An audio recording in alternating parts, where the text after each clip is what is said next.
যাদেরকে দাফন করা হয় না এদের কবর আযাব হয় কোথায়? আপনারা যে বলেন যে কবর আযাব হবে, আপনারা যে বলেন কবরের মধ্যে প্রশ্ন আসবে, তো যাদেরকে কবরই নেওয়া হয় না, বিমান ক্রাশ করে সাগরে পড়ে গেছে, এখন এই মানুষগুলোর কিভাবে মুনকার নাকির প্রশ্ন করবে? প্রশ্ন জাগে না? জাগে। এটার জবাব কি দেখেন, আসলে কবরের সুখ বা শাস্তির বিষয়টা সম্পূর্ণ অদৃশ্যের বিষয়। জ্ঞান বিজ্ঞান কিংবা যুক্তি দিয়ে আপনি কবরের জগৎকে ফিল করতে পারবেন না, অনুভব করতে পারবেন না। তো কিভাবে অনুভব করবেন? আল্লাযীনা ইউমিনুনা বিল গায়ব। আর ঈমানের পরিচয় কি? যে অদৃশ্যের প্রতি আপনি বিশ্বাস স্থাপন করবেন। আল্লাহর প্রতি যে ঈমান এনেছেন, আল্লাহরে দেখছেন, আপনি দেখেন না, আমিও দেখি নাই, চর্মচক্ষু দিয়ে আমার আল্লাহকে দেখা সম্ভব না, তা আপনি আল্লাহর প্রতি ঈমান এনেছেন না। বাতাস আপনি দেখেছেন, ধরা যায়, ছোঁয়া যায়, বিশ্বাস করেন না যে বাতাস বলে কিছু আছে। সূর্যের আলো দেখতে পাচ্ছেন, ধরতে পাচ্ছেন না, ফিল করতে পারতেছেন, অনুভব করতে পারতেছেন, কিন্তু আকার আকৃতি দিয়ে বুঝতে পারতেছেন না। কবরের জিন্দেগির যে বিষয়টা, এই বিষয়টা হচ্ছে টোটালি একটা অদৃশ্যের বিষয়। ইসলামী শরিয়ায় মানুষ মারা যাওয়ার পরে যে বিষয়টি বলা হয়েছে যে তার রূহটা আসলে কবরে থাকে না, তার রূহটা দুনিয়াতেও থাকে না। তার রূহটা থাকে কোথায়? তার রূহটা চলে যায় হচ্ছে আলামে বারজাখে, হয় ইল্লিয়িনে যাবে অথবা সিজ্জিনে যাবে। এই দুইটা জায়গার যে কোনো এক জায়গায় যাবে। জাহান্নামী হলে এক পরিবেশে যাবে, জান্নাতি হলে আরেক পরিবেশে যাবে। মানুষের মূলত আযাব বা প্রশ্নের বিষয়টা হচ্ছে তার রূহের সাথে, তার বডির সাথে না। দেখেন, এই বডিটা ততক্ষণ পর্যন্ত দাম আছে, মূল্য আছে, যতক্ষণ পর্যন্ত রূহ নামক পাখিটা আপনার এই বডি নামক খাঁচার মধ্যে আছে।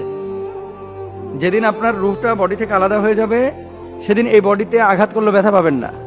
প্রমাণ নেন, আরেকটু সহজ করে বলি। অপারেশনের সময় ডাক্তাররা যে কাটাছেড়া করে, ইনজেকশন দিয়ে ওই জায়গাটাকে অবশ করে, এরপরে কাইটা চুরমার করে ফেলাইতেছে, আপনি টেরও পাচ্ছেন না।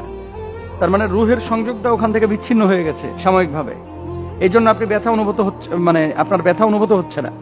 তা আল্লাহ সুবহানাহু ওয়া তাআলা কবরের জিন্দেগির যে সিচুয়েশনটা, পরীক্ষা, প্রশ্ন, মুনকার নাকিরের আশা, কবর আযাব, এটা মূলত অদৃশ্যের বিষয় এবং এটা আলামে বারজাখের বিষয়, যেখানে আপনার রূহটা যায়, সেই রূহের সাথে সম্পৃক্ত একটা বিষয়। তাহলে এখন হিন্দু যদি মারা যায়, সেও তো আল্লাহর কাছে প্রশ্নের সম্মুখীন হবে। খ্রিস্টান যদি মারা যায়, সেও হবে। বিমান ক্র্যাশ করে কেউ যদি সাগরে পড়ে মারা যায়, সেও হবে। তো তার রূহটা কোথায় যায়? আল্লাহর কাছে ফিরে যায়। আল্লাহর কাছে ফিরে যায়। আল্লাহ বলছেন না যে মিনহা খলাকনাকুম ওয়া ফিহা নুঈদুকুম ওয়া মিনহা নুখরিজুকুম তারাতান উখরা। তো আল্লাহর কাছে যখন যাবে, ওই রূহের উপর অত্যাচার হবে, ওই রূহের উপরে জুলুম, আযাব হবে, ওই রূহের উপরে শাস্তি হবে, ওই রূহকে প্রশ্ন করা হবে, ওই রূহের আপনার যে পরিবেশ থাকবে, সিচুয়েশন বা যে মাকান থাকবে, সেখানে তাকে সে প্রশ্নগুলো করা হবে।